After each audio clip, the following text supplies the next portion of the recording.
कहानी के शुरू में हम देखते हैं एक 7 साल के लड़के को जिसका नाम टेन है, जो अपनी ख्याली दुनिया में खूब एडवेंचर कर रहा होता है। वो अपनी मॉम और डैड के साथ बहुत खेलता है। इसकी मॉम और डैड इससे बहुत प्यार करते हैं। हालांकि वो अपने काम में बहुत मसरूफ होते हैं, इसके बावजूद भी वो अपने बेटे टेन के लिए टाइम निकाल लेते हैं। टेन रात को अपनी मॉम और डैड से कहानियां सुनकर सोता है। इसके मॉम डैड दुनिया की सबसे बड़ी कंपनी पपीको में काम करते हैं। इस बारे में हम मजीद आगे चल के जानेंगे। एक रात जब टेन सोने वाला होता है तो इसकी मॉम डैड इसे बताते हैं कि इसका भाई आने वाला है। सीन शिफ्ट होता है तो हम एक ऐसी जगह देखते हैं जहां बच्चों को तैयार किया जाता है। दरअसल ये ऐसी जगह होती है जहां नॉर्मल बच्चों को अलग और होशियार यानी एक्टिव बच्चों को अलग किया जाता है। जो एक्टिव बच्चे होते हैं इन्हें सूट वूट पहना कर एक ऑफिस में भेज दिया जाता है जहाँ बहुत सारे बच्चे काम कर रहे होते हैं। दूसरी तरफ टेन हर रोज की तरह आज भी पुरजोश और अपनी ख्याली दुनिया में होता है। इस दौरान इनके घर एक टैक्सी आकर रुकती है जिसमें से एक छोटा सा बेबी निकलता है जो कि मुकम्मल सूट में होता है। टेन के मॉम डैड इसे बताते हैं कि ये तुम्हारा भाई है। टेन ये सुनकर परेशान हो जाता है। अब इसके मॉम और डैड बेबी का ज्यादा ख्याल रखने लग जाते हैं। वो टेन को जैसे भूल ही गए हों। इसी वजह से टेन को बेबी अच्छा नहीं लगता।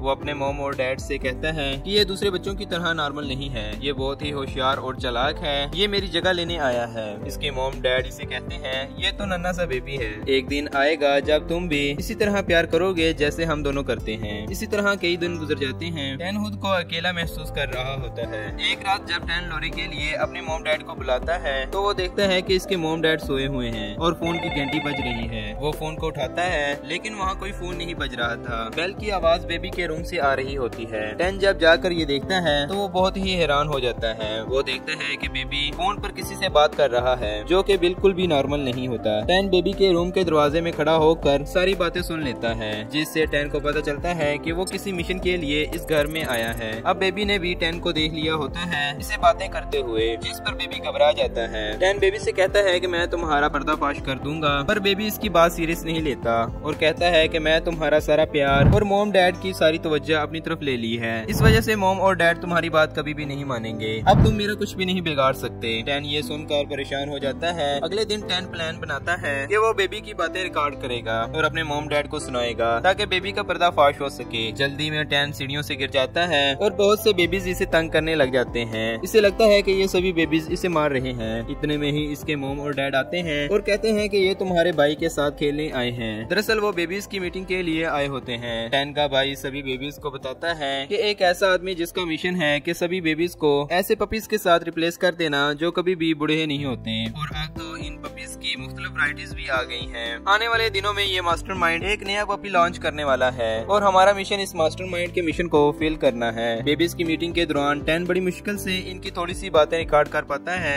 बेबीज इसे रिकॉर्ड करते हुए देख लेते हैं और वो इससे टेप छीनने की कोशिश करते हैं। टेन भी कहां आसानी से टेप देने वाला था। इनके दरमियान काफी लड़ाई होती है और टेन बड़ी मुश्किल से टेप अपने मॉम और डैड के पास ले आता है। टेन देखता है कि आगे बेबी बैठा हुआ है जिसके हाथ में टेन का फेवरेट टॉय है। बेबी इसे धमकी देता है कि अगर इसने टेप इसके हवाले नहीं की तो वो इसके टॉय को नुकसान पहुंचाएगा। जल्दबाजी में टेन बेबी से टॉय लेने की कोशिश करता है जिसके नतीजे में टेन का टॉय टूट जाता है। टेन अब बहुत ज्यादा गुस्से में आ गया था। टेन गुस्से में बेबी को एक झूले के जरिए बाहर फेंकने वाला होता है। इसी दौरान इसके मॉम डैड वहाँ आ जाते हैं। टेन झूला रोक लेता है पर इसकी टेप पॉकेट से बाहर निकलकर झूले के जरिए बाहर गिर जाती है और टूट जाती है। टेन अपनी मॉम डैड को बेबी की सारी सच्चाई बताता है पर इसके मॉम और डैड इसकी किसी बात पर यकीन नहीं करते। उल्टा इसी की इन हरकतों की वजह से इसका घर से बाहर निकलना बंद कर देते हैं। इस वजह से टेन काफी ज्यादा मायूस हो जाता है। इस दौरान बेबी भी महसूस करता है कि टेन के साथ कुछ ज्यादा ज्यादती हो गई है। अगले दिन बेबी टेन के रूम में आता है। बेबी इसे माफी मांगने के लिए आया होता है और इसे बताता है कि मुझे ऊपर वाले ने एक सीक्रेट मिशन पर भेजा है। टेन इसकी किसी भी बात पर यकीन नहीं करता। इस वजह से बेबी टेन को एक चूसनी देता है जिसे चूसने पर वो दोनों बेबी क्रॉप में पहुंच जाते हैं जहां बेबीज ही बेबीज होते हैं। बेबी यहां टेन को बताता है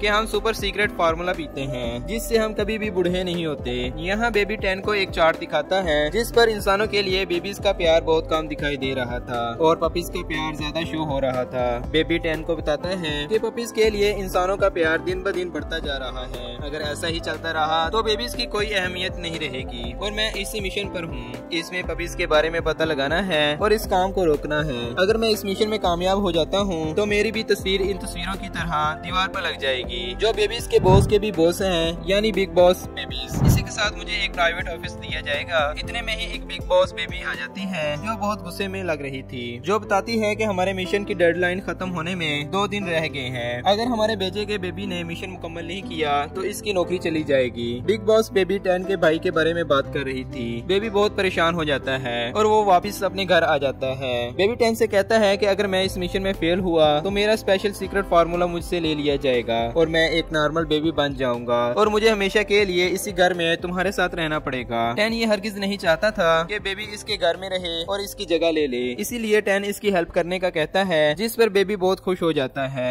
इसी रात इन्हें पपी को कंपनी में जाने का रास्ता मिलता है जहाँ इनके मोम और डैड काम करते हैं। यहाँ पर एक प्रॉब्लम थी कि 10 का घर से बाहर जाना अलाउ नहीं था, इसीलिए 10 अपने मोम और डैड के सामने बेबी का बहुत ख्याल रखता है ताकि वो इन दोनों को पपी को मिले जाए और वो वहाँ जाकर नए पपीज के बारे में जान सके और इस मिशन को खत्म कर सके। आखिरकार 10 के मोम और डैड इसे और बेबी को ऑफिस यानी पपी को में लेकर जाने के लिए तैयार हो जाते हैं। 10 बहुत ही खुश होता है। वो एक दूसरे को तैयार करते हैं पपी को जाने के लिए, जहाँ पर जगह जगह पपीज ही पपीज होते हैं। मोम डैड बेबी और 10 को पपी जोन में छोड़कर ऑफिस में चले जाते हैं। यहीं से बेबी और 10 अपने मिशन पर लग जाते हैं। बड़ी मुश्किल से वो नए पपीज की सीक्रेट फाइल तक पहुँच जाते हैं, पर ये नहीं जानते थे कि ये इनके लिए एक ट्रैप है और वो इसमें फंस जाते हैं। यहीं पर हमें पपी को का मैनेजर दिखाई देता है जो कि बिग बॉस बेबी रह चुका था और पपीज को बेबीज पर ज्यादा तरजीह देने वाला मास्टरमाइंड भी यही है। ये अपनी कहानी सुनाता है और कहता है कि जब मैं बिग बॉस बेबी हुआ करता था तब मुझे स्पेशल फार्मूले से एलर्जी होने लगी और मैं बड़ा होने लगा, जिस वजह से मुझसे बोर्ड ऑफ डायरेक्टर ने मेरा ओहदा छीन लिया, मेरा ऑफिस ले लिया और मुझे एक फैमिली के पास भेज दिया। मेरे से ज्यादती हुई पर मैं इसका बदला लूंगा और वो अपना मिशन बताता है कि मैं अपना बदला फॉरएवर पपी की सूरत में लूंगा जो कभी भी बूढ़ा नहीं होगा, हमेशा छोटा ही रहेगा। मैं इसे सारी दुनिया में ले जाऊंगा, लोग पपी से ही प्यार करेंगे और बेबीज को भूल जाएंगे और इसीलिए मुझे तुम्हारा सुपर सीक्रेट फार्मूला चाहिए जो तुम खुद मेरे पास ले आए हो। मैनेजर बेबी से स्पेशल फार्मूला छीन लेता है और 10 की मोम डैड को मारने की धमकी देता है। मैनेजर 10 के मोम डैड को अपने साथ लॉस वेगस ले जाता है। बेबी और 10 की केयर के लिए स्पेशल चाइल्ड केयर इनके पास छोड़ जाता है जो कि मैनेजर का ही भाई होता है। 10 और बेबी चाइल्ड केयर को चकमा देकर घर से निकल जाते हैं, पर चाइल्ड केयर भी इनके पीछे ही भागने लग जाता है। इस दौरान बेबी अपने दोस्तों यानी दूसरे बेबीज की हेल्प लेता है और चाइल्ड केयर से पीछे छुड़वा लेता है। इसके बाद वो बड़ी मुश्किल से एयरपोर्ट पहुंचते हैं, लेकिन इनका जहाज टेक ऑफ कर चुका होता है। इस दौरान ये एक दूसरे से नाराज भी होते हैं, पर बाद में दोबारा दोस्त बन जाते हैं। अब बेबी और 10 को बहुत से सिंगर दिखाई देते हैं और वो इनमें से एक सिंगर के कपड़े चोरी करके जहाज में घुस जाते हैं। फिर इन्हें कन्वेंशन सेंटर तक की लिफ्ट मिल जाती है और वो वहाँ पहुँच जाते हैं जहाँ नया पपीज लॉन्च होने वाला था।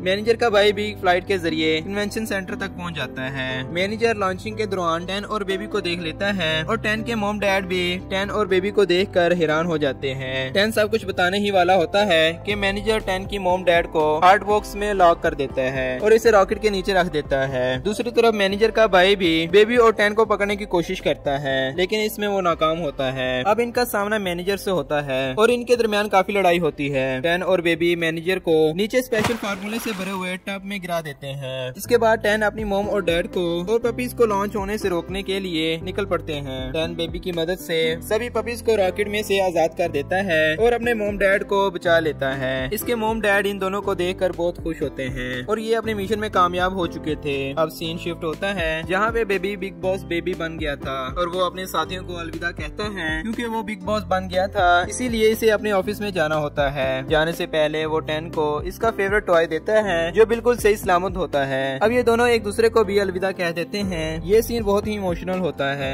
ऐसा लग रहा था कि जैसे ये दोनों सके भाई हों। जब 10 घर आता है तो देखता है कि कुछ स्पेशल बेबीज इसकी मोम और डैड की यादें खत्म कर रहे होते हैं। दूसरी तरफ बेबी की प्रमोशन होने की वजह से इसको ऑफिस मिल जाता है। फिर एक दिन 10 बेबी को लेटर लिखता है जिसमें वो लिखता है कि तुम हमारे घर में मेरे भाई बनकर आओ, नॉर्मल बेबी की तरह। मैं तुम्हें अपने हिस्से का भी प्यार दूंगा। ये बात सुनकर बेबी का दिल भर आता है और अपनी जॉब छोड़ देता है ताकि वो 10 के पास चला जाए एक नॉर्मल बेबी बनकर। जब ये 10 के घर पहुंचता है तो 10 इसे देखकर बहुत खुश होता है। अब हम देखते हैं कि ये सारी कहानी 10 अपनी बेटी को सुना रहा था। वहाँ एक और आदमी होता है, ये वही बेबी था जो अब बड़ा हो चुका है। 10 अपनी बेटी को बताता है कि तुम्हारी बहन आने वाली है, यहीं पर इस मूवी का इख्तिताम होता है। अगर आप इस मूवी का दूसरा पार्ट देखना चाहते हैं तो कमेंट करें। मूवी पसंद आने की सूरत में इसे लाइक करें। अगर आप चैनल पर नए हैं तो चैनल को सब्सक्राइब और घंटी के बटन को ऑन कर दें ताकि आने वाली हर अपडेट आपको आसानी से मिल सके।